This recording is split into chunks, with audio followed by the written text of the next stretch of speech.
Olá, gente querida! Hoje é o dia 26 de agosto, quarta-feira, da 21ª semana do Tempo Comum. Nós estamos meditando no Evangelho de Mateus, as ameaças, os ais que Jesus pronuncia contra os mestres da lei e os fariseus. Hoje temos os dois últimos. O texto é de Mateus 23, de 27 a 32.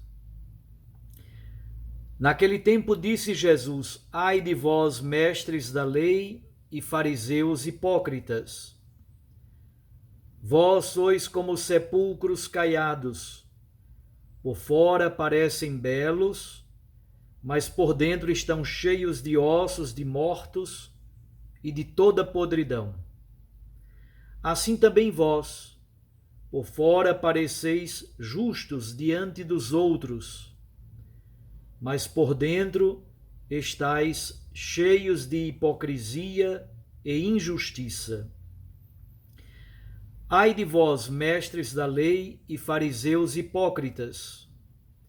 Vós construís sepulcros para os profetas e enfeitais os túmulos dos justos, e dizeis: se tivéssemos vivido no tempo de nossos pais, não teríamos sido cúmplices da morte dos profetas. Com isso, confessais que sois filhos daqueles que matam os profetas. Completai, pois, a medida de vossos pais. Palavra da salvação. Glória a vós, Senhor. Minhas irmãs e meus irmãos, temos os dois últimos dos 7 ais que Jesus pronuncia contra os fariseus e mestres da lei. O primeiro, versículos 27 e 28. Jesus os chama de sepulcros caiados. Vocês certamente já têm conhecimento. Eu já falei muitas vezes aqui sobre isso. Havia em Israel um sistema legal de pureza e impureza muito rígido. Algumas substâncias, por exemplo, o sangue, transmitem impureza. Tudo que diz respeito às relações sexuais, especialmente o sêmen, transmite impureza. Alguns animais são puros, outros impuros. E por isso mesmo, alguns alimentos são puros e outros impuros. Tudo que diz respeito à doença, putrefação, cadáver, morte, transmite impureza. Algumas profissões são impuras, como a profissão dos médicos, os pastores, são impuras. Também algumas pessoas, por motivo de origem, por exemplo, os pagãos, são considerados impuros. E, de fato, o contato com um cadáver, o contato com um sepulcro, transmite impureza. Vocês podem encontrar isso em Números, capítulo 6, versículo 6. Ou em Números, capítulo 19, versículos 11 a 16. Especialmente o versículo 16. Números 19, versículo 16.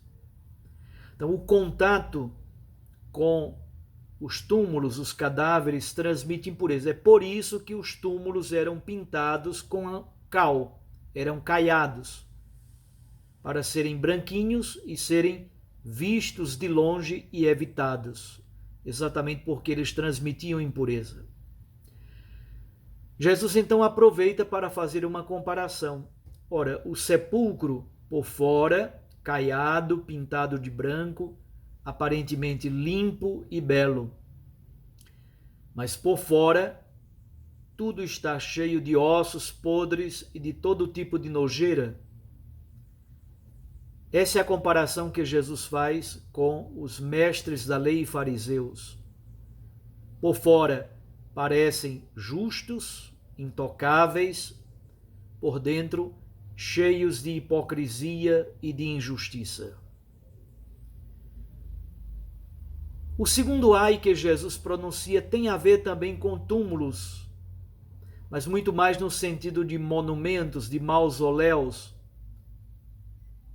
Jesus questiona duramente os fariseus e mestres da lei, porque eles constroem mausoléus, os túmulos, e enfeitam os túmulos dos profetas e dos justos. E dizem mais: se tivéssemos vivido no tempo de nossos pais, nós não teríamos sido cúmplices deles.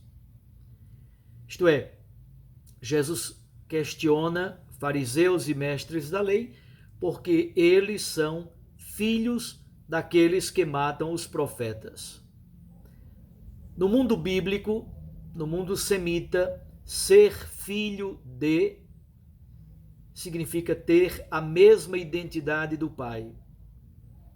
Significa ter não somente as mesmas características biológicas, a herança biológica, mas ter também as mesmas atitudes, o mesmo caráter. O pai transmitia não somente as marcas biológicas, hereditárias, fisiológicas e físicas, mas o pai transmite uma profissão e, sobretudo, o pai transmite o caráter, o jeito de ser. Então, dizer que vocês são filhos daqueles que matam os profetas significa dizer: vocês têm a mesma capacidade de matar os profetas. E Jesus conclui o texto dizendo exatamente isso: completai a medida dos pais. E é isso que vai acontecer, não esqueçam, estamos no capítulo 23 de Mateus. Os capítulos 24 e 25 são o discurso escatológico do Evangelho de Mateus. No capítulo 26 começa a paixão. Os fariseus e mestres da lei serão responsáveis pela morte do último e verdadeiro profeta, o próprio Jesus. É bom sempre recordar de Deuteronômio 18:18. Jesus é o profeta por excelência esperado. Isto é, por um lado, eles veneram os profetas que já não estão com eles, do tempo deles, profetas do passado. Por outro lado, não são capazes de reconhecer o verdadeiro e único profeta, que é Jesus Cristo. Retiram, inclusive, dos profetas a força da sua crítica profética. Numa palavra, o Santo Evangelho de hoje, mais uma vez, nos ajuda a refletir sobre exterioridade e interioridade, sobre aquilo que brota verdadeiramente de dentro. É de dentro do ser humano de Jesus que nasce toda podridão, toda malícia, toda maldade, todas as injustiças, todo o rancor, todo o ódio. Então vamos pedir a Deus, nosso Pai, diante desse trecho bonito do Santo Evangelho, que nos dê a graça da coerência, da superação de toda hipocrisia. De algum modo, todos nós somos hipócritas. O único que é absolutamente verdadeiro e coerente é Jesus, nosso Senhor e Salvador. São Paulo diz na carta aos Romanos, citando o Salmo: não há um único justo, não há um sequer. É verdade, todos nós temos as nossas incoerências, hipocrisias, falsidades, aquilo que nós aparentamos externamente nem sempre está plenamente em diálogo com o que de fato somos interiormente. Coligar, unir e aproximar cada vez mais o ser e o parecer é a grande tarefa da vida cristã. Que Jesus nosso Senhor nos dê mais e mais a graça da coerência, superando todo tipo de hipocrisia, todo tipo de religião falsa, evitando toda fantasia exterior. É muito fácil de viver uma religião de faz de conta. A religião deve nos aproximar de Deus, deve nos ligar e religar com o mistério. Mas é muito fácil de criarmos uma fantasia à nossa imagem e semelhança e vivermos um distanciamento do ser verdadeiro que brota do coração de Deus, vivendo aparências que destroem, que nos afastam do amor verdadeiro a Deus e ao próximo, da justiça, da misericórdia, da compaixão e da fidelidade. Um abraço a você, até amanhã, se Deus assim nos permitir. Recorde que a palavra de Deus aquece o nosso coração e a Eucaristia nos lança para a missão. Em nome do Pai, e do Filho, e do Espírito Santo. Amém.